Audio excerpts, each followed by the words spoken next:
Welcome to the Inspired by Jacqueline podcast, a refreshing place for women struggling with entrepreneurship, faith, or infertility. Stay tuned for today's episode.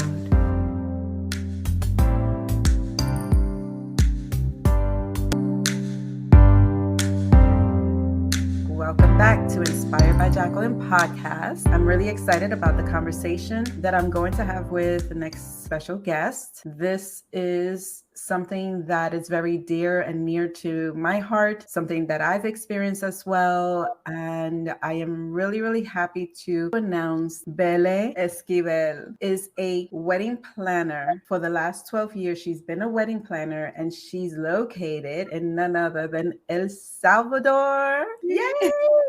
And to add, she is a dog mom. Belen, welcome. And I'm happy that you're here. So welcome. Thank you, Jackie. It's really an honor to be with you here. It's been a long journey since I met you as well, and it was very special because I think you were the first international wedding planner I met in my life, and you made it really special. And that's why I have more New York in my heart, thanks to you. And I really feel very happy that I got this opportunity to share this with you because you have been very inspiring to me as well in your journey, in your job. And you have a great heart. So it's really amazing. Thank you so much for inviting me and for giving me the time. Yeah. Oh my gosh. And yeah, we met in New York City. She messaged me. She's like, I'm going to be in New York City. Can we meet? And I was like, okay, we met in the heart of New York City, right? Definitely the connection and the heart, the love is so there from me to you as well. I love you. Life is about joy, laughter in the midst of the hardest times that we have. And I share my story that it's been a 30-year long story. I shared that I had a journey with infertility, and I am really honored that you reached out and mentioned, that you would like to share your story. Can you tell me why and what made you tell your story? Yeah. Well, first of all, I will just thank you because part of it, you gave me the strength. I thought you were so brave, and I thought I had to have that courage to share my story because once you said sometimes telling our story is a part of healing. So it really was in my heart to share my story because I was going through this situation that I found out every day that many women were going through it as well. And it wasn't just me, but it's just something that we're scared of talking about it, and women are scared of talking about it. Or maybe it's private. It's something that we want to keep with us and not open ourselves because maybe we feel judged by other women or by other people. But then after 5 years that I've been dealing with this situation, I thought after other people were saying, can you share your story? I mean, you don't have an idea of how many women go through this as well. And I was like, yeah, maybe someday, but it's not something that you go like, hey, look, I want to tell you I'm going through this. So all of a sudden, it was just that Mother's Day, the current Mother's Day, that's something in my heart I can't explain. I just posted a story. That day, I was really happy about Mother's Day. I have my mom with me, and I have my best friend that she's a mom, and I'm her daughter's godmother. So I'm happy at Mother's Day, because my friends and everything, my sister-in-laws and everything. But then all of a sudden, it got me, and it's like, wow, this day is not as happy as it feels like for some other women. Like some other women may think like, oh my God, I lost a baby. I have been trying to get pregnant. I'm going through this. I have my mom in heaven. It's just like it was like, wow, social media posts like Mother's Day and everything happy, but it can be hard for some people. So I don't know why it got me that day that I just posted for all of you that you have your mom in heaven, for you that you have lost a baby or a son or a daughter, or for you that you have been trying to get pregnant and you haven't been able to, I'm sending you a big hug. And it was just because, yes, it was a bittersweet day, and I thought that I would share it. I just had that. I just opened myself and posted that. But I got so many messages, Jackie. I got Mm, tons of messages. I think it was one of the days that I got more DMs in my Instagram about so many women sharing their story with me, like privately. And I was like, wow, I didn't mhm. have an idea I had so many followers with that. And they are so brave sharing their story with me just by Yeah. DM with short story and telling me what they've been through, what they're going through. And some of them were like brides that have done their weddings before. And I was like, wow. And after that, it says like it's time to share my story with everyone. Now Yeah. that I mean that lots of women are sharing their The story. support, right, and the platform. Oh my gosh. And you know what's interesting that you say, so and I'm gonna do probably a lot of comparison between your story and my story. One of the biggest difference is that back in the day, there was no social media. So Yeah. even though there's social media now compared to before, I still feel that there is that holding back on sharing the story, holding back on the, I don't want to be judged, or I don't want to be looked at it differently. And, oh, let's put it underneath the rug and deal with it quietly. But now that there's social media, there's a platform to share and to support. And so I'm glad that you decided to take a step. It's not an easy step. And I know it wasn't easy for you, but you took that step in faith and you were able to allow others to share to you privately. And that's the goal. That was the goal for me, to open up this platform and share my story, be transparent with my story. And then at least, if it's one person that I touch, but look at that, how it's multiplying. Yeah. And so I give you all kudos, because I know it's not easy. And then we're going to go more into, your story. One of the things that I first wanted to find out is, how did you find out that you were infertile? Okay, so I got married in 2017, and then You're an we were amazing husband, let me say, because yeah. So we got married in 2017, and we said like, okay, when are we going to try to have babies? And it's like, let's try next year. We were not that young. We got married at 32 and here 33, and we were like, we wanted to get married because we wanted to have a family. So it's not that we were going to wait and enjoy. I mean, we were enjoying our marriage. So we were going to enjoy the process until we decided to start planning our babies. I started with my doctor that was the regular doctor, like gynecologist, that she always was the one like was checking on me and everything. And like, okay, we start trying. I didn't have any diagnosed by that time. I mean, I thought everything was okay. She was saying everything was okay. So, but further on, like time went by, like a year went by that I hadn't got pregnant, and was like, okay, I'm gonna be patient. I mean, this is something that I don't have control. That it's not in my hands. So I started getting acne like underneath my chin, and it was like so weird because I'd never had acne in that part. At first, I thought it was normal because like my teenage years I had acne, so it was like, oh my god, it's coming back. But I wasn't maybe that like conscious about all the symptoms of PCOS because I never been through that. So I had that, and then a couple of friends.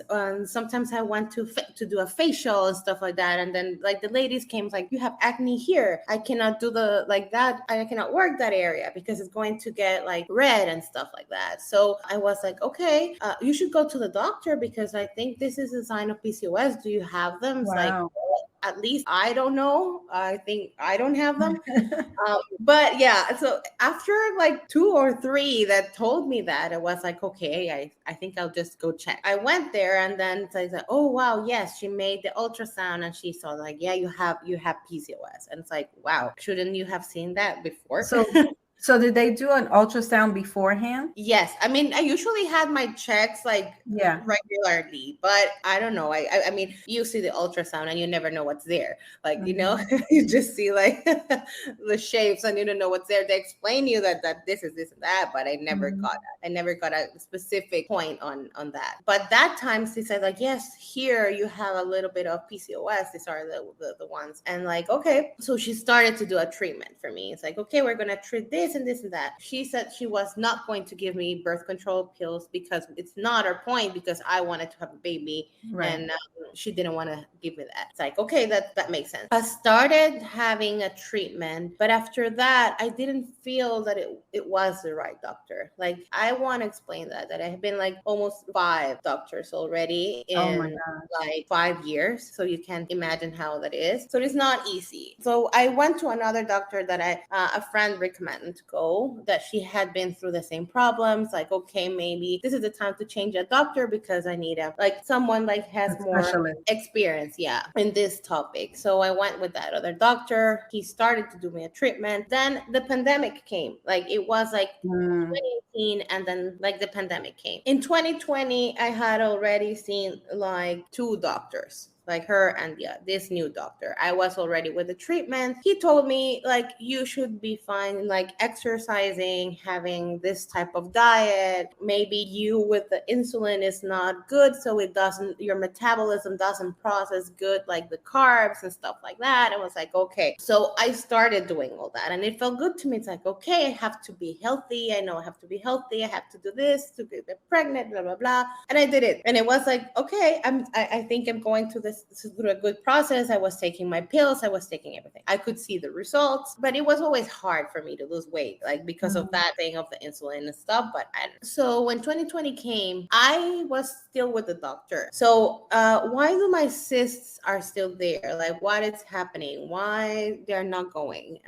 It's like, okay, we're gonna change another treatment, and we're going to keep. If this doesn't work, we have to work with injections, and then you're gonna have injections in your belly button, and this and this. And I was like, wow, okay. So trying different stuff. When we were in quarantine, Jackie, I felt a big pain. I remember I was sitting down like in the parking lot with Rolo and a couple of neighbors, because we were together in quarantine. So it's like we were in apartments. And then I wanted to go to the bathroom, but all of a sudden I stood up and I felt like a big pain, like something like exploded like inside. And I was like, ow, like, oh my God, what's this? I started walking. I was walking like very like bent. I went to the bathroom and it hurt going to the bathroom. And then I told my husband, like Rolo, like my husband, like, I have a pain here, like in the right side, like at the bottom on the right side. We called the doctor. She recommended another doctor, like a surgeon, and he went to my house. He checked me. It's like, it's your appendix. Oh my gosh. Like, oh, really? And it's like, yeah. It's like, wow. And I'm in quarantine. But he said, but it's weird that it's your appendix, but you have all the symptoms, and the pain is like, it's your appendix. But do you have fever? Did you have dinner? Do you have nausea? It's like, no, it just hurts. And it's like, that's weird, because you should have gotten this with your appendix. And it's like, but yeah, it's your appendix. Can you stand up? And like, I stood up and it's like, no, okay, let's go to the hospital. It's like, oh my God, we're during like a pandemic in quarantine, and I'm going to a hospital. It's like, I don't want to go. We're going to a hospital that doesn't receive COVID. So there were no COVID patients in that hospital. Oh, okay. We went to the hospital. It was like 11 at night, and I went all by myself, because you could just the patient could go inside. Like, my husband stayed outside waiting, and I was inside in the emergency room, and they were checking me. It's like, okay, we have to give you this, we have to give you that. After 2 hours, like still waiting with pain, it was like, okay, yeah, it's your appendix. We have to like do an operation right now. And they called my husband, and then he went inside. It's like, okay, I went through operation. During the operation, that I knew that because of my husband. During the operation, he was waiting outside of the operation room, and then all of a sudden he saw a doctor coming inside running, and he's like, what's happening? Then the surgery finished, and they came out, and they explained to him what happened was that one of my cysts had exploded inside in my left ovary. So what they did is like, they took out my appendix because it was bad. They had to take it away, and then they burned my cysts during the operation. They found that I just don't remember the name right now, Jackie, so sorry, but it was when you have your tubes, like they're bent, and the ovary was bent. So they corrected that. I hope I remember the name during the process, but oh my God, so sorry, guys. Okay. I don't know. I had the word in my tongue, but Mhm. it's like, yeah. So they corrected that. So it was okay. The surgery was fine. After I got out of the hospital like 2 days after that. But then I went to a checkup with my first doctor that she was the one that recommended the surgeon. And then I went there with her. She's, I want to check you. I want to see that you're fine. I want to see that everything's going okay. I went to her, and then it's like, then is when I said no, like, yeah, this is not it. This is not the place. Mhm. Because she said, like, okay, now that your left ovary is like it doesn't exist anymore. It's like, what? And it's like, yes, you don't have your left ovary anymore. And so you're just gonna work with your right ovary. And it's like, what are you saying? I don't have like my left ovary. And my husband was there. Besides, like, what? I mean, did you know about this? Like, what happened during the surgery? And then it's like, yes, didn't they tell you? And I was like, no. I mean, but that's not possible. I mean, if you're gonna do that, you have to tell me, or at least you Yeah. had to inform that to my husband during the surgery. He's like, yeah, but I don't remember. I just saw the doctor going in. It's like, wow, okay. I came out. I was like, I just heard her. It's like, okay. But my mind was like so Yeah. confused. I just stepped out of the doctor's office and I started to cry. Horrible.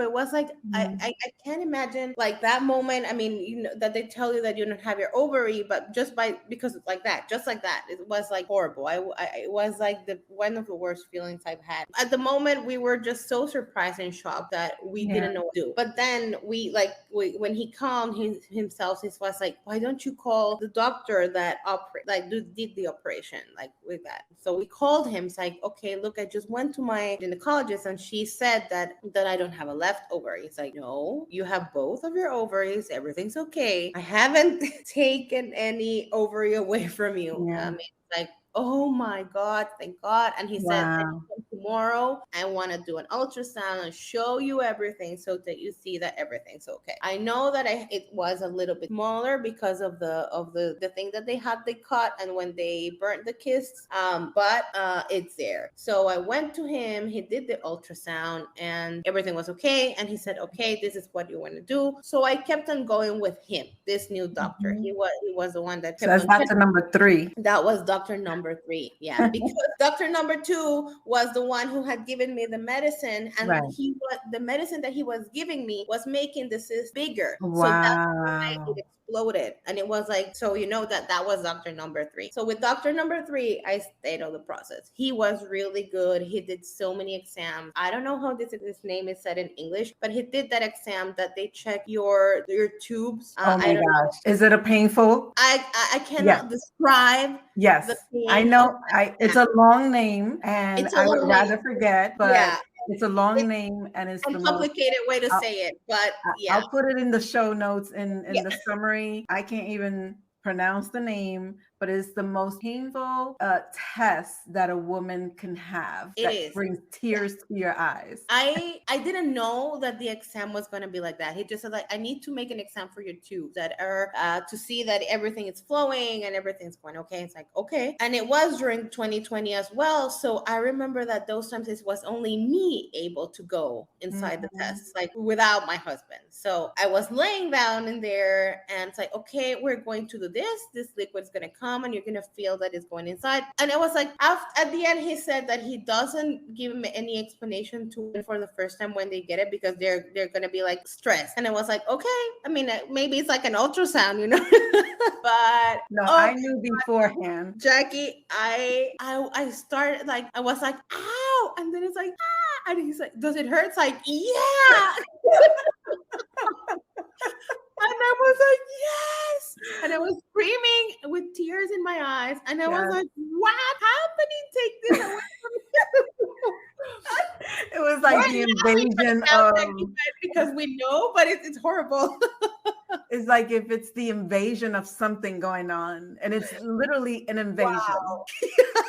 Yeah. But at the end, he said, like, this is the most important important pain in your life. So if you felt the pain, that's good. It's like, okay, I don't get that, but okay. I just remember the name of the thing. It's endometriosis in Spanish. What they corrected me in this surgery. Sorry, Oh, guys. the name of the surgery. Yeah, when they found out that I had endometriosis, I don't know how it says in English, but It's similar, yes, endometriosis. oh yeah, so that's what they found during the surgery, and they had correct. Okay, so that was a break. So he told me that that was the most important pain, and that was a good sign. And I was like, okay. I was happy in a way, like okay, if it's good, so it's okay, but it hurt. And I just came out like after the test, like walking like I don't know what went on.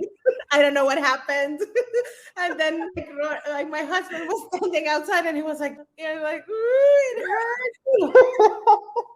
It's funny. Now we're laughing now, Yes. but it's because we're able to laugh without pain because it's not something we laugh through during it. And yeah, and unfortunately, but fortunately, because it's something necessary to do, but unfortunately, it's not the easiest test to go through. It's not something you're going to be laughing. It's something you're probably going to be holding on to every part of what you can hold on to and cry. I mean, tears just come out naturally. So it's definitely not a laughable moment when you're going through it. We're laughing because we went through that, and it's nervous, or I don't know, but it's like but it's not. How many have you had? 2. Yeah, I left it at 2. Yeah, but that's what I was gonna say. So you got the test. First one, yeah, I got my first one, and then everything was okay. I was still like I had some time with that doctor because it was really good, and he said that okay, now you're clean, you don't have cysts. I corrected them. He was a very good doctor, and you feel it, that somebody cares about. But after like so many more months going on and not being able to get pregnant, he said like I think you need to go to a specialist like infertility doctor because it's not my area. So that's why I moved on to doctor number 4.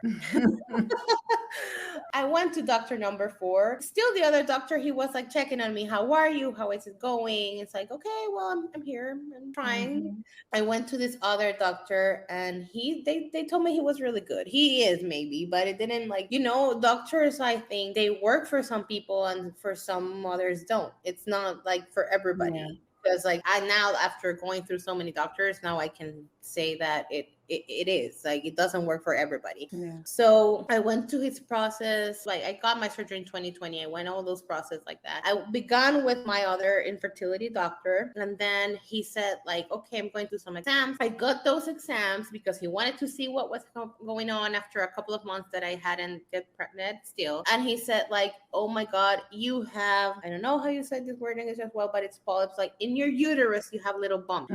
I see the little bumps. See, and he showed me where they were. It's like, okay. And so he said like, I have to make your surgery. And it was like, that was my first surgery was June 2020. And that was supposed to be in May 2021. So for me, it was like, I just went through one. So it's like, it's like, yeah, but I have to do it. So I had like around May, by the end of May, like a year after the first surgery, I went through the other one on my uterus. And it was like, okay, during that process, it was hard because I was supposed to do it like 2 months before. But I think that's why one of the things I'm happy to be sharing this with you as a wedding planner, because I was postponing that surgery so much because like, oh no, can you do it this month? Like, no, I have a wedding. No, I have an event. So I was postponing that. But at the end, it's like my husband's like, this is your health. I mean, you can't keep postponing this. So it's like, okay. But the thing of this surgery is that it had to be like 3 days exactly after my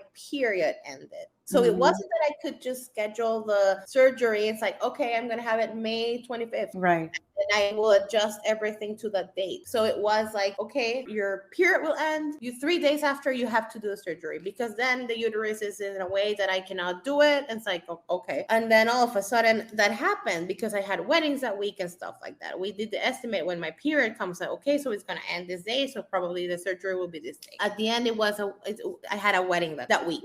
Okay, but you have to do it. You have to do it. Okay, I have to do it. All my staff was ready, and I did it. After, we're gonna talk about all the experience, like during going surgeries and planning. But yeah, I'm gonna finish. So I had that surgery in my uterus. I kept on going with this doctor, but then he got sick. Then his son started like to check me on. Mhm.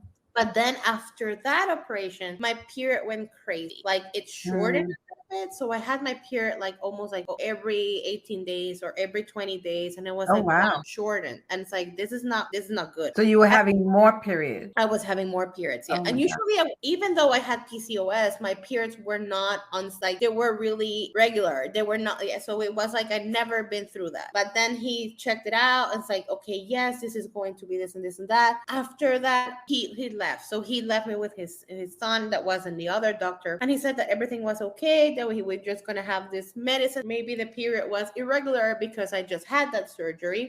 And it had to like become stable again Regular.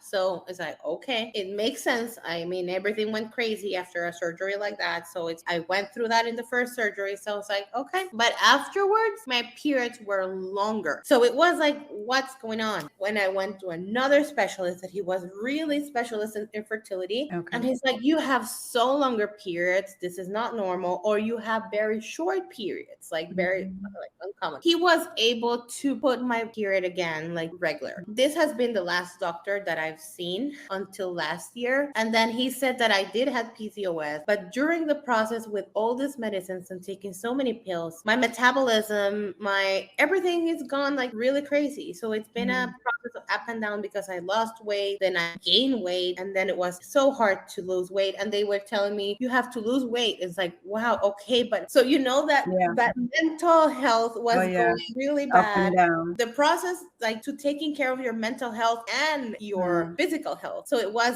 double the process. I went to the last doctor that I've been, he was really good as well. He checked us both. Like he is an infertility doctor for both, like the women and men. So we had a very good experience with him as well, I can say. But he was still saying, I don't know what's going on. He gave me pills. But after that, he said like, maybe you're going through so much stress. And then, you have the cysts came back last year. I didn't have them, but they came back last year.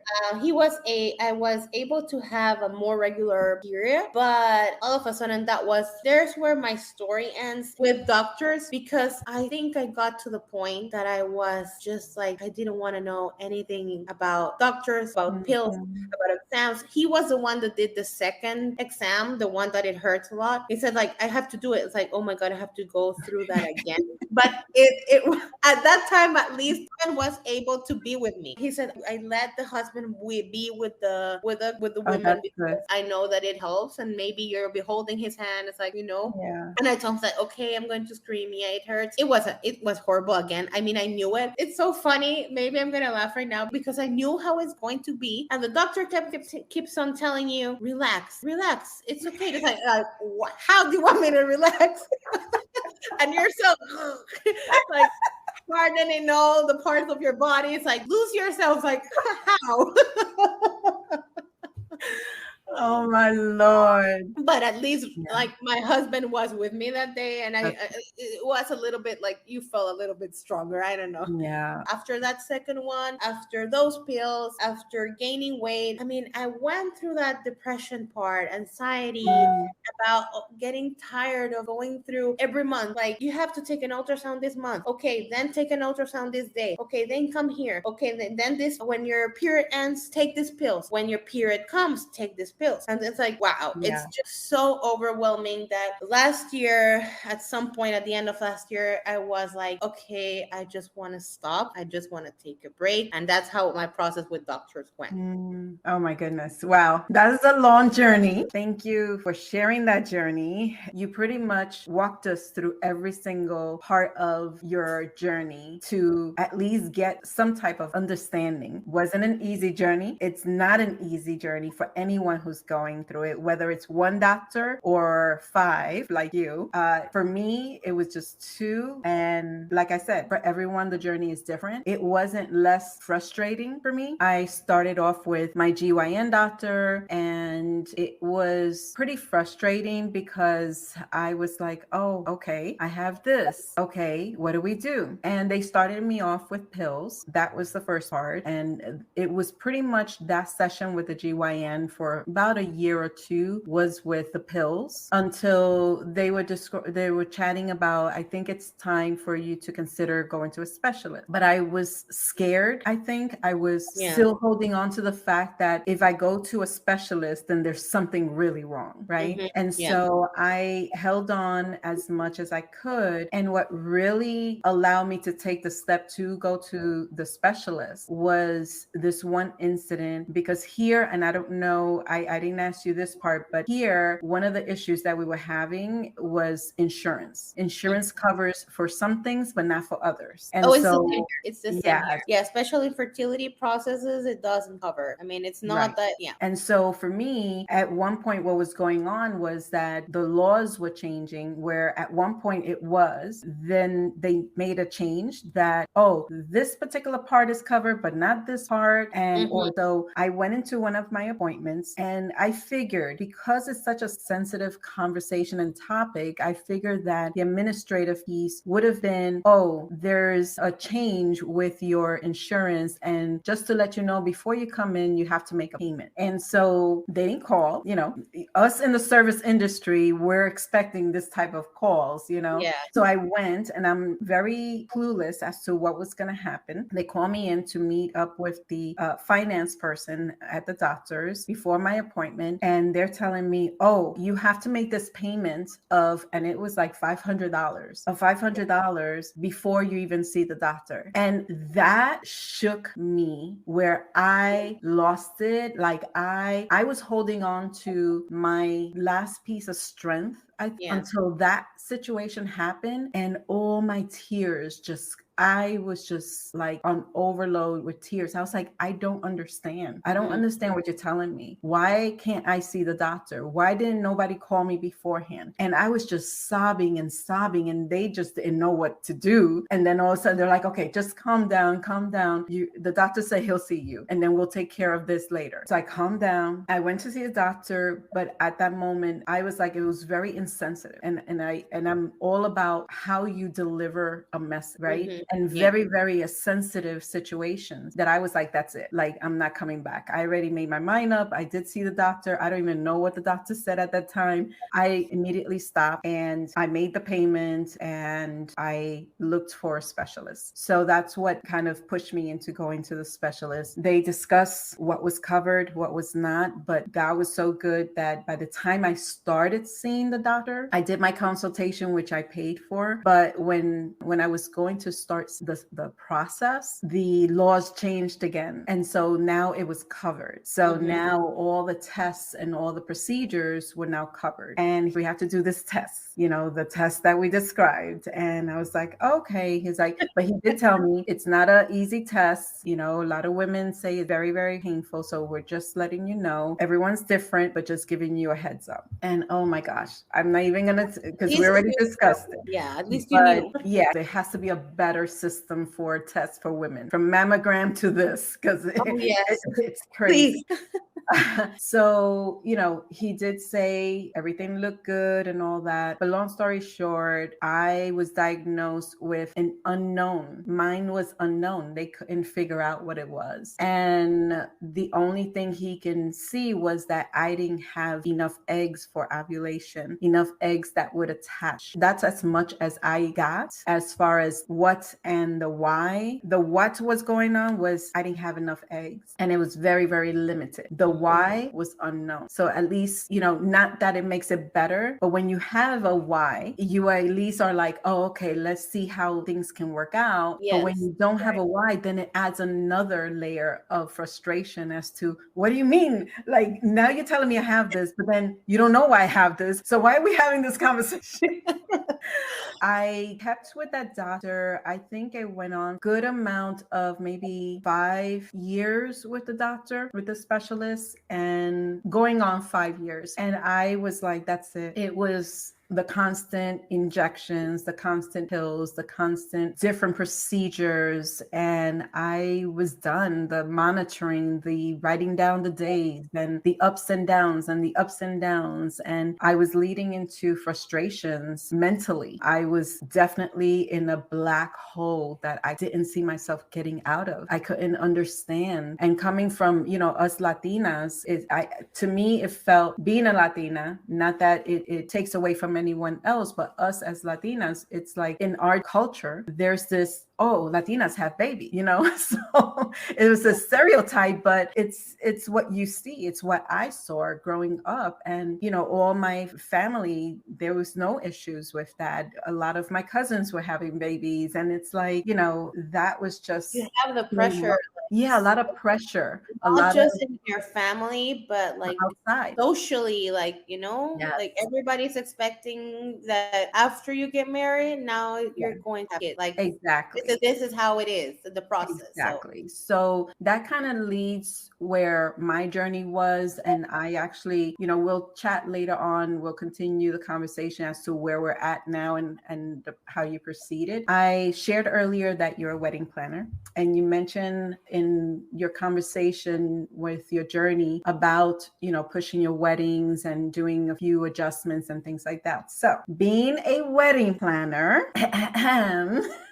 or an event planner, this kind of process, going through this process, and I'll share a quick glimpse on my end, but I want to hear on your end your story with this. For me, when I first went through finding out the diagnosis, what I had, and going through the process procedure, I had a lot of baby showers that I was doing, and I was honestly very, very happy for creating it for the people. I was very, very happy, but at the end of the day, I would go home and I would cry, and I would just cry and let it out of my system. It's like, and I wasn't like, why her and not me? It was just tears, because it was just natural at that point, that it's like, oh my gosh, like, how is this? How can I not be able to get pregnant? So explain to me like your journey in association with the role that you have as a wedding planner, and what struggles have you had with that? Well, it is a hard part. You know it. I think Mhm. that you also know about it. And that was also one of the things I got motivated to share my story, because maybe I don't know how many other wedding planners or event creators were going to help with this, because I heard so much stories, our industry going through this process, and it's really hard because we are in the love industry, in the industry of emotions, in the industry of celebrations, and Mhm. and it's not like you said that we're not happy for everybody. We are. But at least for me, when I got married, it was like, at least it's like now is the time that dream that I wanted to be a mother, it's going to be possible. And we were so excited about that. But as the years went by during my marriage and wedding planning career, you see that it's really hard, and you have to be like, you have to try to find the balance between your life as a wife, as a wedding planner, as a friend, as a daughter. And it can be a little bit overwhelming. So I started to plan that I wanted to get a baby, but I also had these other brides that were getting married. So one of the hardest things that I experienced, because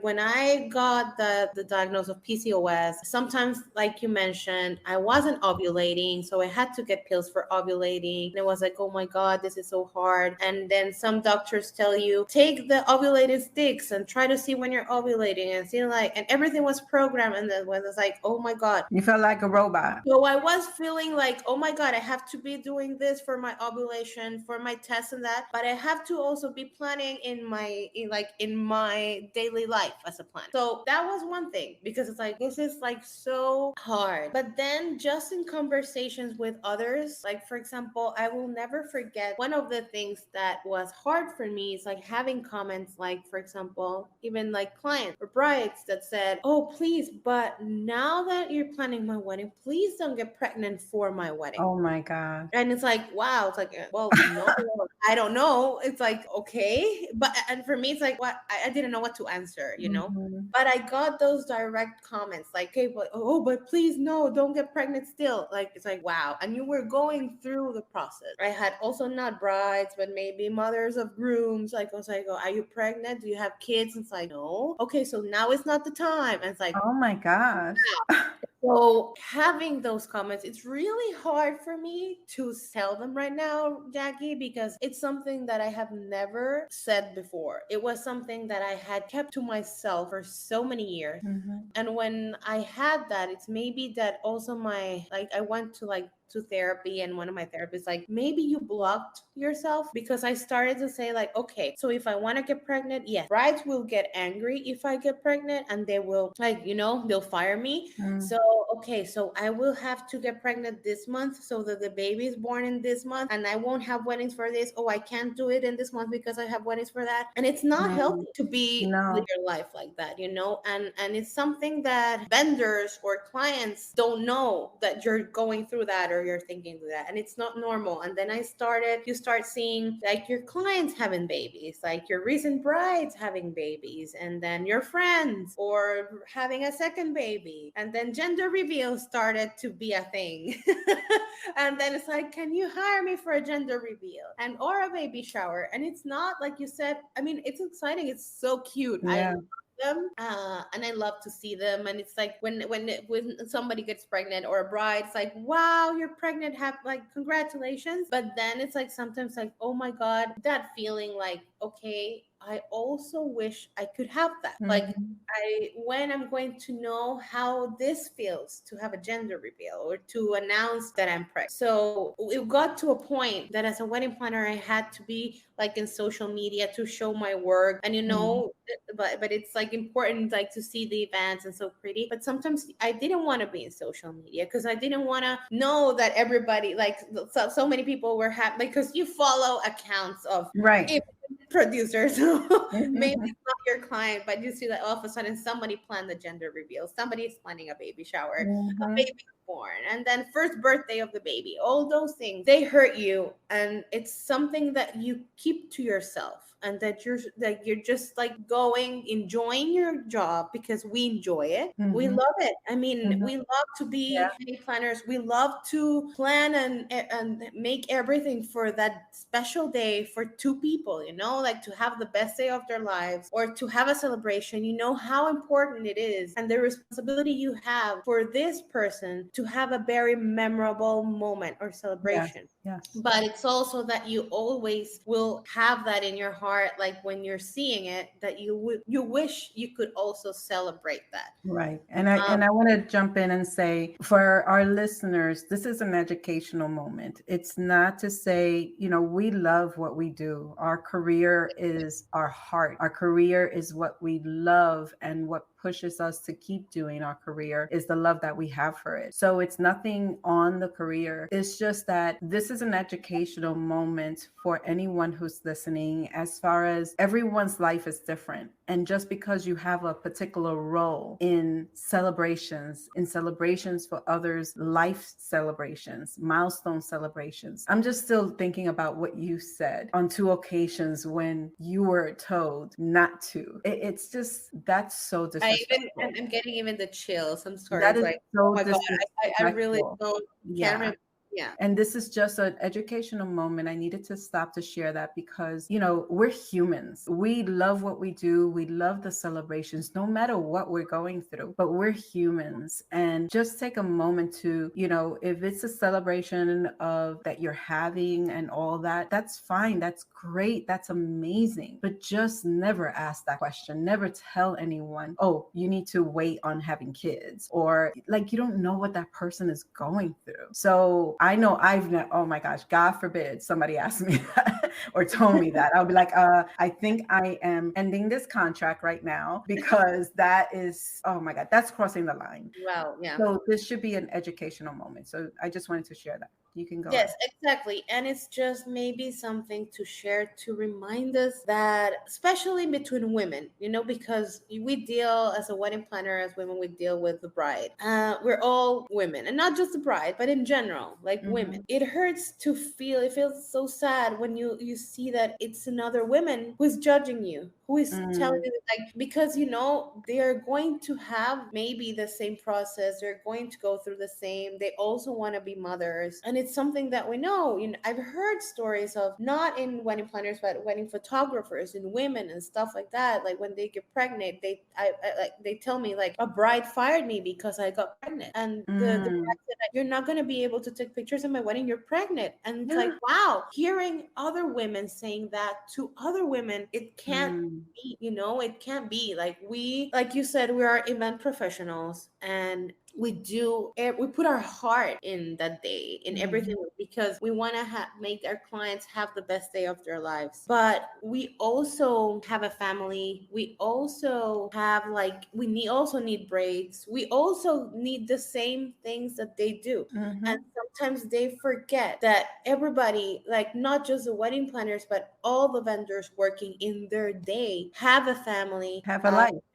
have a life, they Mhm. have a situation that they may be there smiling and wanting you to smile, but maybe they are having a very, like, Yes. sad moment back home. They have you never know what Someone is going a through. waiter, the florist, and you never know what they're going through, and Mhm. they're doing, like, the best for that day, but they may also be going through a situation that it hurts them. Mhm. So it's empathy, it's just Yes. that, to not forget that wedding planners and event creators and everybody working in the event industry are also humans, and they Yes. also, like, go through sad moments, and difficult moments. And it's really, like, to be conscious of what we've talked about before, Jackie, that Mhm. we deal with emotions, like the emotions of all of our clients, but it's like, I really don't know how we're able to manage our emotions. Like, Mhm. we're always wanting to have a smile, we're always wanting to have our best, like, look face, like, for the client, but Yeah. some, Yeah. you never know, like, we have that inside. Like you said, you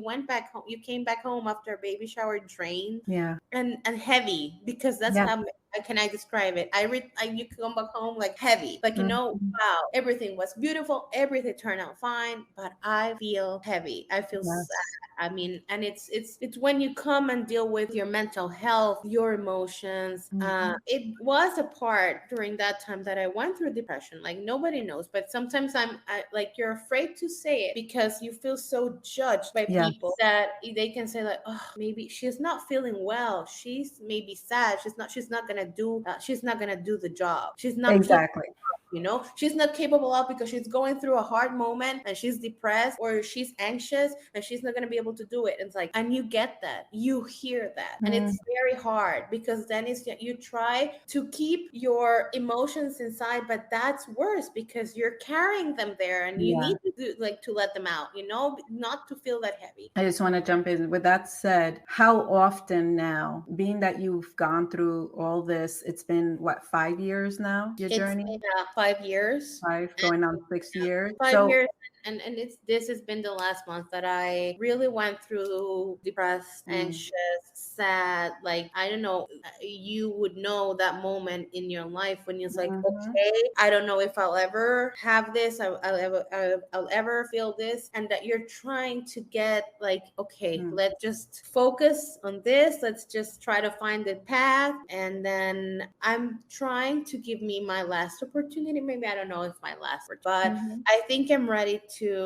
like, to know, to go a new doctor, to have a possibility if I still able to have that. And we'll see, but it's hard because, like, you have to deal with a lot of things. And that's why I think empathy is very important to mention, even though you're not going through that situation, because you never know. I'll not only mention the bad moments, but I'm also going to mention the good things. Like, I've had friends or other women who know that I may The be going through support. that, and they're like, no, don't worry, you're okay, and that they really feel, like, supported, and that you feel that they're with you and that they help Mhm. you. instead of, like we also mentioned before when we were preparing, that all the questions that people get, like, when Oh are you yeah. having kids, or when are you having a second kid? Oh my We're gosh. not having kids. Like, some people, like we also said, like some people decide not to have them, some people don't know why they can have them. Some, I mean, it Yeah. all lives and processes and marriages are different, Right. and it's not like we cannot judge anyone Right. because of their decisions. And it's really important to mention that, to stop asking.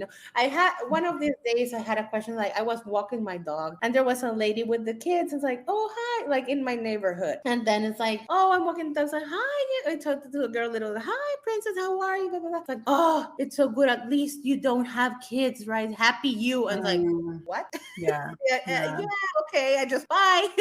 Yeah. And you know what's funny with that? So in the beginning for me, like that piece of it, the questions. So the questions was an additional piece of frustration, an additional piece of adding to the depression. Whereas, like I said earlier, I had my cousins having kids and more kids and so forth, and family members and clients, et cetera, the whole circle around me. And I was genuinely happy, but you had the more questions from inside your family, and then there was the outside, right? So as soon as you get married, people are assuming, okay, you get married, you have kids, you get married, you have kids. And so they're asking, oh, so when you're having a kid? Oh, so when you try, did you start trying? Oh my gosh, like what are you waiting for? And so at one point, I was trying to deal with my mental wellness, my mental health. And I told my mother, and my mother was so supportive throughout. I told my mother, I said, can you communicate with the family? Tell them to stop asking me. Tell them to stop asking you to ask me. Like, just tell them to stop. I needed that to stop because I had to get better. I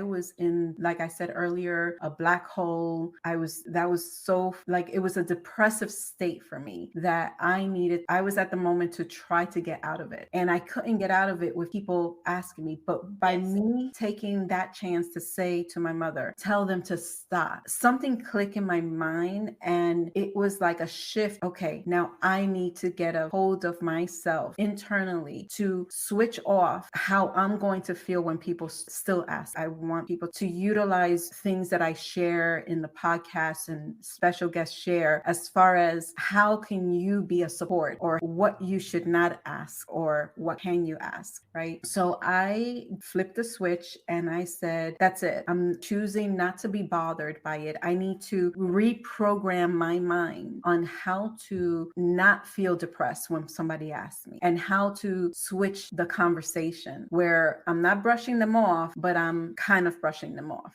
Right. And so I became good at that slowly. And then when I actually stepped into the next level of my journey, it became easier and easier. And it doesn't mean that it goes away. 30 years later, I can definitely share it doesn't bother me. It's bringing more consciousness to the conversation. So I hope that, people listening understand that just be very, very cautious. If you don't know what to say, don't say anything at all. Just have a regular conversation. And if it comes up, it comes up. If it doesn't, just keep having a general conversation. And the thing is, we're living in a world that you assume that women it's assumed, like so assumed. So with that, I know you mentioned your depression, mental health. How often, or are you working on a method to take mental breaks, mental wellness checks that you can, even if you're going to, from what I hear, try again? If that, are you working on your mental health, on how to deal with what's ahead? Yes, I was going with my therapist. I stopped going because it really got me. I don't know how to explain, but it really got me that I didn't want to know of like anything related to like doctors and stuff like that. Because once I was with a psychiatrist, I got pills for anxiety. And I got to the point like, I don't want any more pills. I don't want any more recipes. it's so overwhelming. Like it's It really is. overwhelming. It's like I hope that somebody that's listening to us understands. And if you're feeling that way, that you don't want to know anything about doctors and you're tired of it, we feel you. Like really, It's it is. natural. It's Yeah, I mean, natural. It's part of the we're human. process. And so yeah, sometimes like okay, it's like if I kept on going, I don't know how I would feeling right now. But I just lost. Like, okay, no more. I told my husband, it's like I don't want to go to the. I don't want more ultrasounds. I've been through ultrasounds like every month, like for years. Yes. It's really like I can't explain how I feel. So after that, I got like okay, let's see. I know I'm going through this, but I just need to like sometimes I want to run away. I want to escape. I want to Mhm. like go like to the North Pole, not know anything about anything that's going on. But like I mentioned before, as a wedding planners, it has been hard because you know that even though you don't have, maybe I planned like okay, maybe this month I'm not gonna have a wedding because I'm gonna take care of me. Mhm. You're still working on other weddings that are gonna come, and that feeling that you know that you have a wedding a year from now,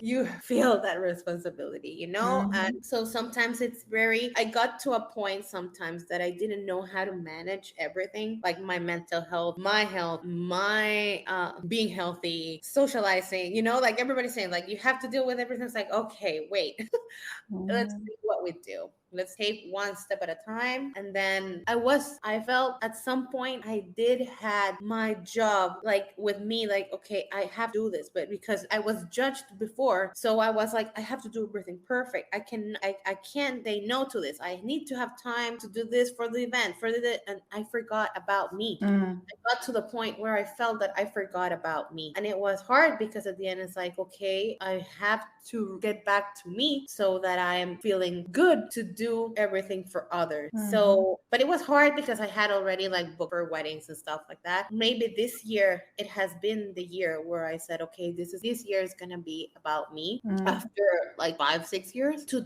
go again to my therapist, find a therapist, maybe I don't know, to go to the last one, but or go to a new one. I'm already like looking, like searching for new opportunities, new ways. It's like Mhm. okay, like let's start over. But I took that break, like to have maybe a different perspective and maybe just like refresh. Yeah. We'll see how it goes, and then I know that I have to make time for therapy, for the doctor. Yeah, I'm restarting the process. I even like I started to see like okay, I have to have a better relationship with food right now. Don't get like anxiety and eat whatever I want. It's starting to get a little bit better in like mentally and physically. And it's like Yeah. okay, now I got my break. I don't feel that overwhelmed anymore. But it still hurts. Like you said, it still hurts. I mean, it's something that you don't know when it's gonna stop hurting. You don't even know Yeah. it's ever gonna stop hurting. But And it's something so, that you learn to live with, yeah. and that just made you stronger. Most And definite. And for me, I would say my journey with being in that box of infertility was about 10 years or so, like deep in. And when I got out and saw the light and saw my purpose and saw that I have to move on, and I made my decision because everyone is different. And so I hope also that people who are listening understand that it's not neither what I went through or what Bella is going through. It's unique to us. So the overall general conversation on infertility is about infertility, but there's so many different cases, so many different outlooks. There are some people that do end up having kids. There are some people that choose to stop all of, the injections and all that. And after the 10 years, I said enough because it was just too much for me. I got a hold of my mental health, my mental status, and I said, I can't go through this because I can't move forward. I felt like I was just stuck. And I looked at all the options for me. I looked at adoption, I looked at surrogacy, I looked at all these other options, but they weren't really clicking with me because I was already done with all the emotions. Again, that was me personally. I couldn't go through adoption because I saw through other people that some had great outcomes outcomes, but some struggled because there were moments where they were going to have a baby, get the baby, and then the family decided not to give it up. And so I was like, oh my gosh, I don't know if I can deal with that.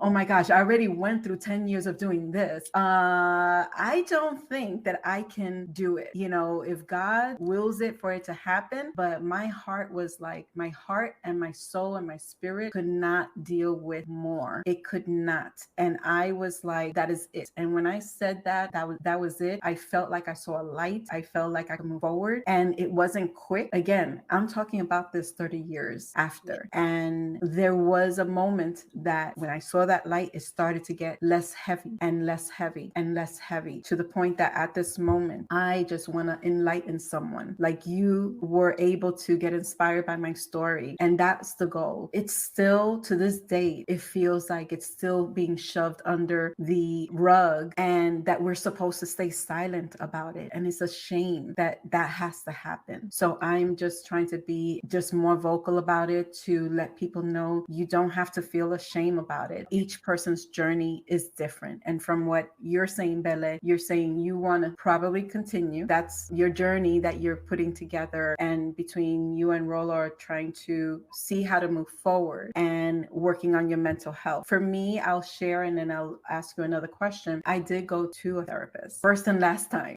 just one time. And it didn't feel right. I was like, okay, I'm sharing my thoughts, I'm sharing my feelings, but it wasn't the right therapist. I think it was. There was no connection. And so I never went. And that was a second confirmation for me to move forward. And I told my husband at that time that I was done. I couldn't go through the process, and he was okay with it. But I was already mentally done. But one thing that kept me was my faith. And so with the path that you have ahead with motherhood, Yes. do you feel that you taking a step forward and speaking about it is helping with your mental health? Definitely yes, Jack. Definitely yes, because you have described it perfectly. Like everything is put under the rug. But if you see that example, it's like if you keep on putting all the dust under the rug, all of a sudden you're gonna see a big bulk. Yes. So it's not that it's gonna go away. If you're still like putting everything underneath the rug, it's like all of a sudden it's like, what's this big bulk here?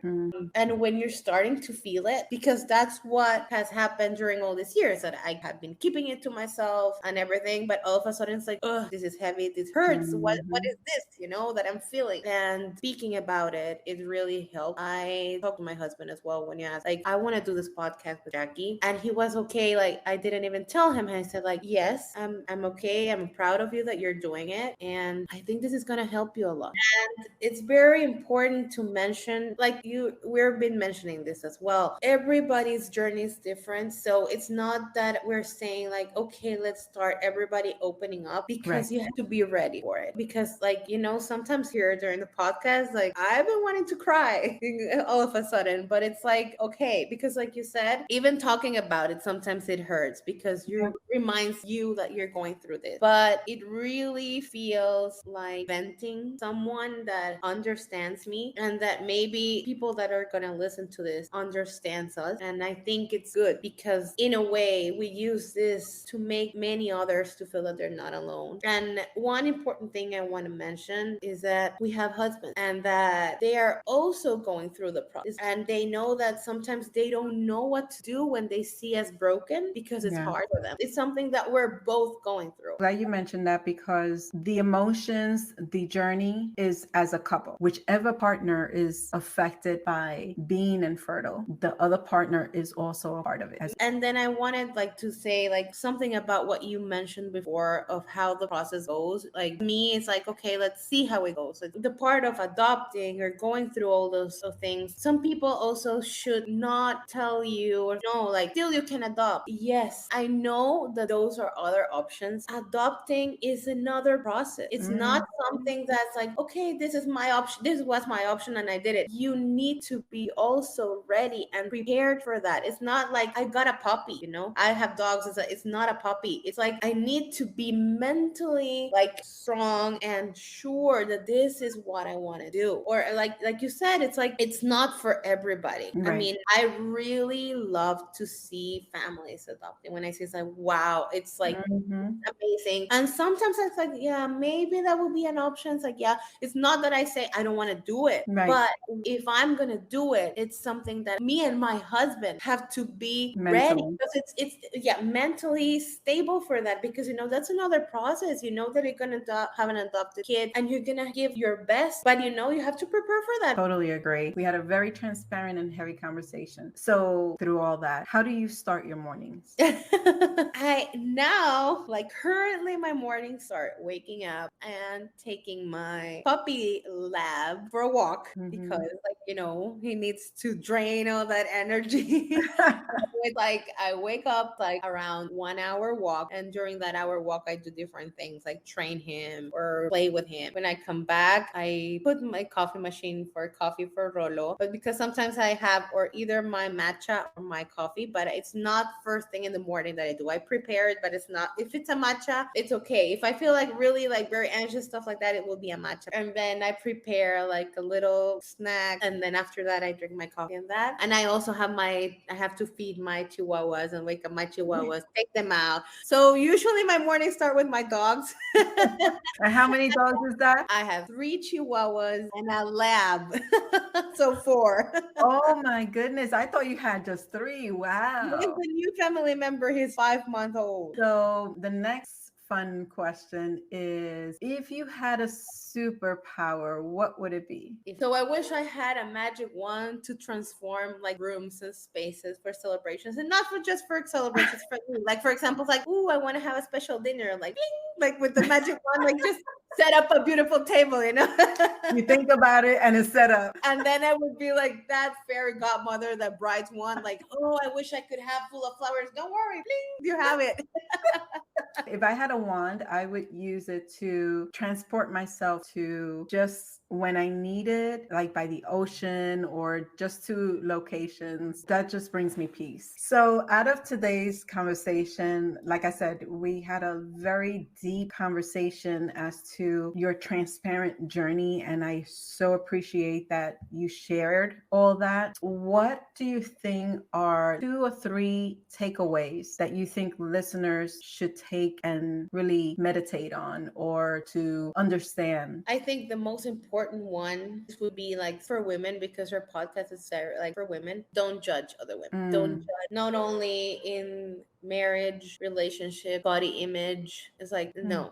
We're all women. We know what we go through as being a woman, mentally and physically. Don't judge other women. The next one, the second one, would be being kind. Like, be kind to anybody that you see, because you never know what somebody else is going through, their process, and how they are trying to fight to deal with that process. So being kind, I think, is really very important. And the third one, it would be just be grateful. I think you are one of the persons, Jackie, I've learned that the most. Being grateful and seeing what you have all around you will sometimes make you not want what you don't have. So just being grateful every day. You'll find every day something that you can be grateful for, even though that your situation, you feel like you're in a dark hole. But in the middle of a dark hole, if you look around, there's something that you can be thankful for. And I'll take that note, because when I was in that dark place, I was going to church, and I know that what saved my life, because I have to say that it saved my life, was my belief in God, was my faith. Even though I kept going to church, even though I had the support of the church and some friends and my husband at that time, not having someone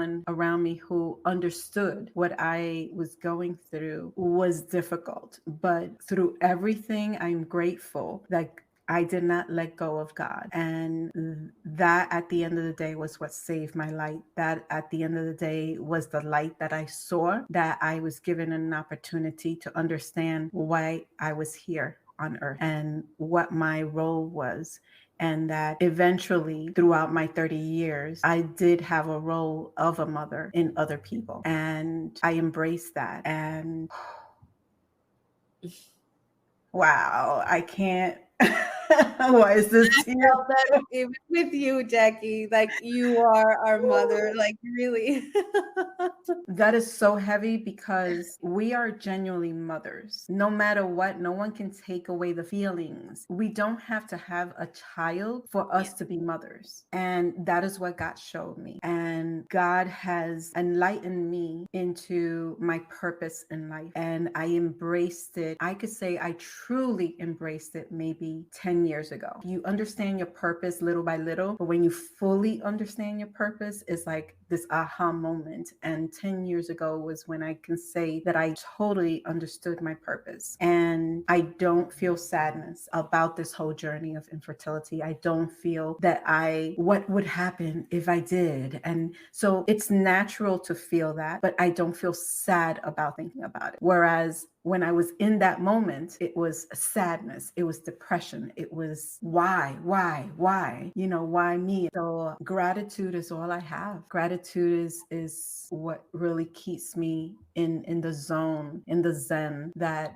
God is beautiful and has given me life. And so I appreciate every single day that I am here. And I appreciate you because you came forth. And when we saw each other last June, we went to a retreat in Mexico. It was very beautiful. It was needed after the pandemic, and all that. And I heard you having a conversation, and it really enlightened because I was going through putting this whole platform together and you didn't know that. And so I was already prepping with Jovan, but I heard your conversation and I didn't know until I heard it. And I was like, kindly inserted myself into the conversation. I was like, and then, and we had the chat, and I was so like, it was a confirmation for me that I was doing what I needed to do. And so I'm coming full circle. I know you were going through it. You were in the moment. It wasn't something that had passed, right? And I said, God, if it's meant to be that she wants to share, then let it be. And I'm touched that through me sharing my story, that you were able to feel comfortable enough to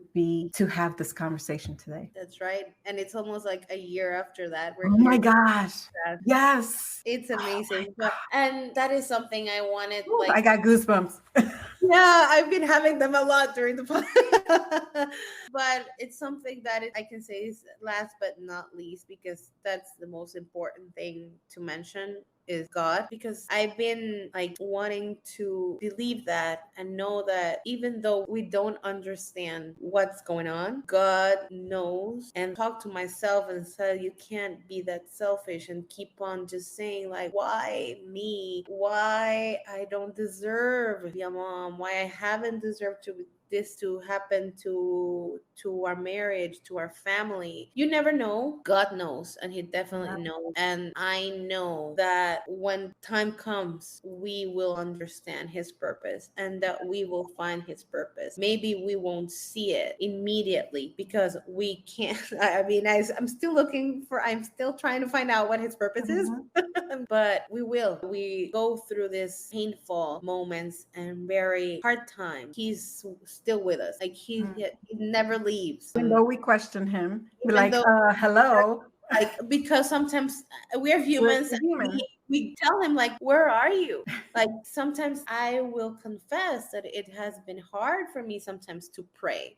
Because like God, I don't have words. Like I cannot, I'm trying to, but it's like words don't come out. What I'm feeling in my heart. Please don't leave me. Or like, because sometimes you feel like you don't hear him, but he's there. He's there, even though we don't see him and feel him. And it's just a process that time will come in when we will see. It's like, okay, I read one quote that it was about God's purpose. He created you. You were in his purpose because he created you. So you have a purpose.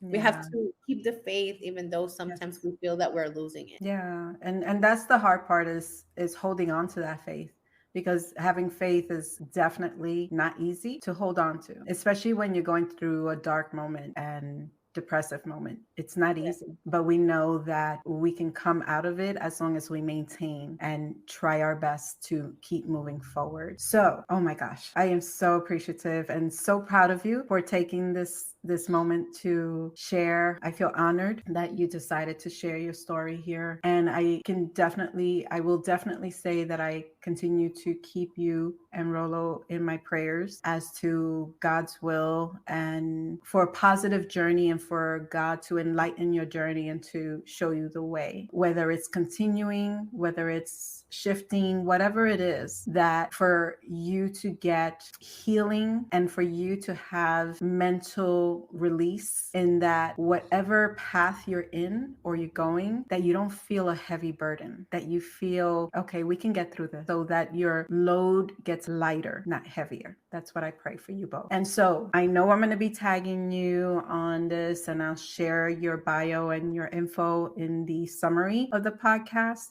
But can you share with us where people can find you? Sure. They can find me on my Instagram. There is where they can find me and know more about me the most. It's Belen Esquivel WP, but you will share it like you will share the link. And then I had started my TikTok. I restarted because a bride told me go ahead and let's make a TikTok. And she made me restart my TikTok. I'm going there. It's the same as my Instagram. And then my profile is I tried to have my profile as my Belen Esquivel wedding planner. When you go to her profile, you're just gonna love it. She's very transparent, very just amazing. I look forward to just hearing more and seeing more about your journeys. And so thank you so much. I love you so much, and I appreciate you being here. Thank you, Jackie. I had a feeling that we were going to get deep into conversation, but I didn't expect for her to feel comfortable enough to share everything. And I am so honored that I have this platform and for it to be a release for people who are either currently walking this journey of infertility or who have, or for anyone at any point. So I am very, very thankful and humble that Bele felt so comfortable to share, not just with me, but with you as well. So thank you, Bele, for being here. Thank you for sharing, being transparent. Thank you for sharing knowledge. Thank you for sharing your strength, and that you're allowing yourself to go through this journey. I'm here as a support. So thank you for trusting me. So thank you again for listening in. Stay tuned for the next episode of Inspired by Jacqueline. Take care.